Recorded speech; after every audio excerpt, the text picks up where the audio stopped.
Oke, halo pencinta timnas, bertemu lagi bersama Bung Goldin. Kita hari ini akan membahas terkait kekalahan timnas Indonesia 0-4 melawan Jepang. Ini ternyata banyak yang kena mental supporter, walaupun sebagian masih tetap mendukung, tapi yang kena mental juga banyak. Pak Erick Thohir juga kemarin mau bertemu dengan pemain di ruang ganti, katanya mau mundur, tapi bukan mau mundur dalam arti tanda kutip ya, ada penjelasannya. Jadi kita bahas dulu melawan Jepang ini. Sebenarnya kita tidak usah risau ya, karena Jepang siapapun lawannya di Asia ini pasti akan kesulitan. 50% pasti akan kalah melawan Jepang. Hanya keberuntungan atau faktor luck sajalah yang bisa membuat Jepang itu kesulitan. Contoh kemarin Australia itu kan golnya juga bunuh diri pada saat melawan Australia, kemudian Australia juga sama bunuh diri juga. Jadi memang Jepang ini tidak bisa dipungkiri, tidak bisa kita nafikan, dia adalah tim terbaik di Asia dan di Piala Dunia kemarin mengalahkan Jerman. Kita kalah 4-0 melawan Jepang biasa-biasa saja kalau menurut saya mah. Itu merupakan klimaks, bukan anti klimaks. Anti klimaks jika Indonesia yang menang melawan Jepang, itu tentu saja menjadi anti klimaks. Tapi dengan kekalahan ini normal-normal saja, karena di round 4, di round 3 ini kita fokus ke dua tim saja, teman-teman. Ingat, ke dua tim. Yang pertama ke Cina, yang kedua ke Bahrain.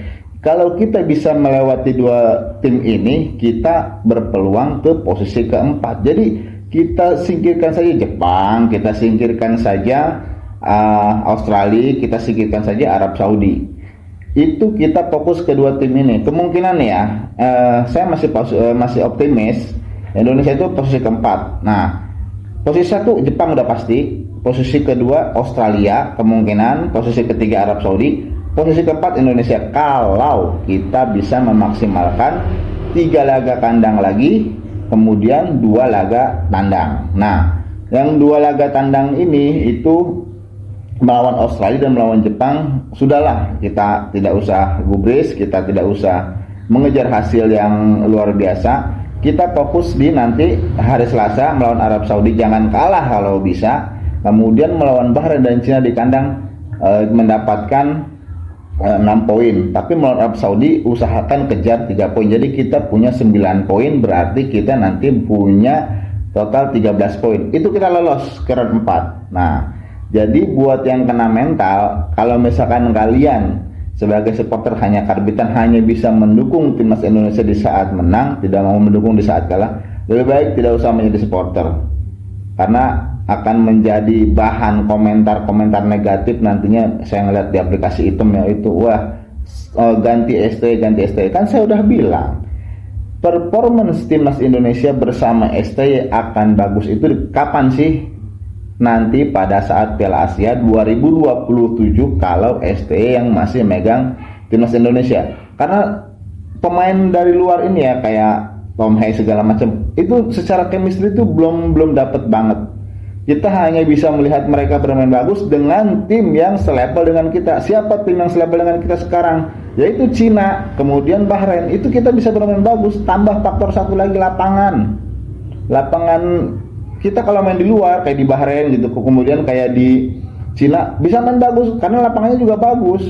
Jadi ini faktor lapangan juga sangat menentukan, karena chemistry juga tidak ada artinya kalau lapangan tidak mendukung. Karena pemain Eropa kita ini biasa bermain di lapangan yang bagus juga. Kalau kayak kemarin di GBK itu ya 50-50 lah, antara bagus dan tidak. Lawannya juga bagus lagi kan. Jadi sulit untuk melawan Jepang itu bukan lawan kita untuk sekarang ini, bukan lawan kita Jepang, belum. Nanti kalau misalkan Piala Asia 2027 pemain-pemainnya sudah lengkap, ini kabarnya kan Ole Rummenigge juga datang ke Indonesia kemarin, tidak hanya untuk nonton tapi sudah tes medis juga kabarnya, berarti login dia ke timnas Indonesia. Jadi kita punya harapan baru nih nanti kalau misalkan nanti lolos ke round 4. Ya, setidaknya dikebut juga nanti lawan Bahrain, lawan Cina sudah bisa main oleh Rummenigge. Jadi menambah kekuatan timnas Indonesia. Jadi buat supporter timnas, bersabar. Kita targetnya lolos ke round 4. Berarti peringkat 3 atau peringkat 4. Nggak peringkat 4 nggak apa-apa lah, nggak peduli. Yang penting lolos dulu aja timnas Indonesia. Nah, terkait STO tadi, ini yang kena mental tadi ya, tetap dukung STY kalau misalkan kalian cinta timnas Indonesia, karena jika STY diganti pun belum tentu yang penggantinya itu lebih baik dari STY. Contoh, pelatih Australia diganti, mainnya masih begitu aja. Pelatih Arab Saudi diganti, mainnya juga masih begitu aja. Jadi tidak serta-merta otomatis pelatih diganti kemudian permainan jadi berubah. Tidak. Ini kalau diganti di Indonesia STY, sayang sekali. Pondasi yang sudah dia bangun bertahun-tahun terhalang Covid lagi kan. Ini harus buyar nanti. Nah, ini terakhir, setelah kemarin beres pertandingan, Pak Erik mengambil alih di ruang ganti, bicara kepada pemain. Dia bertanggung jawab atas semua yang terjadi atas timnas Indonesia. Dia sebagai ketua PSSI akan mundur kalau misalkan kita tidak bersama-sama lagi. Ibaratnya gini lah, kalau kita masih akan bersama-sama membangun kekuatan ini atau tidak. Kalau tidak, dia akan mundur sebagai ketua PSSI. Itu yang dikatakan oleh Pak Erick Thohir kepada pemain. Dan pemain pun diminta introspeksi diri melawan nanti untuk menghadapi laga-laga berikutnya.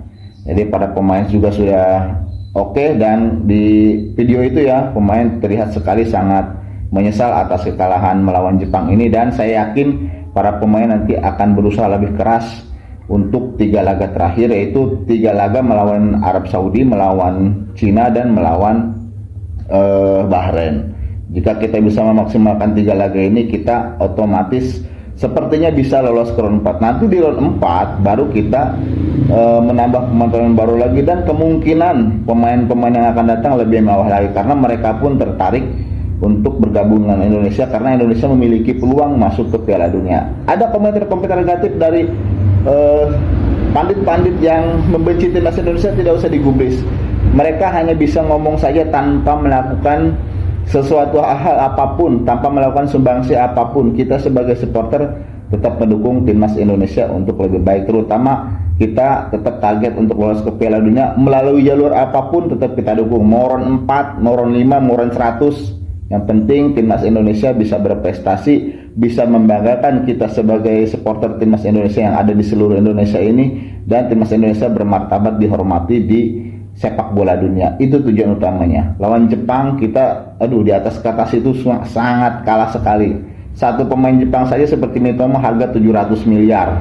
Sedangkan pemain termahal kita siapa kan? Ini sudah tidak apple to apple, anjay. Kalau bahasa anak gaulnya ya. Indonesia Jepang itu tidak apple to apple. Kalah 5-4-0 itu sudah bagus menurut saya. Cina kalah 7-0, Bahrain kalah 5-0 di kandang kan? Kita cuma kalah 4-0. Jadi ini menunjukkan bahwa timnas Indonesia dengan Bahrain dan Cina tidak jauh amat. Kita habisi mereka, 2 tim ini, untuk kita lolos ke babak selanjutnya. Jadi itu aja membahas tentang kekalahan timnas Indonesia 4-0 dari Jepang, dan ancaman Pak Erick Thohir ingin mundur dari PSSI jika gagal membawa Indonesia berprestasi. Salam timnas Indonesia.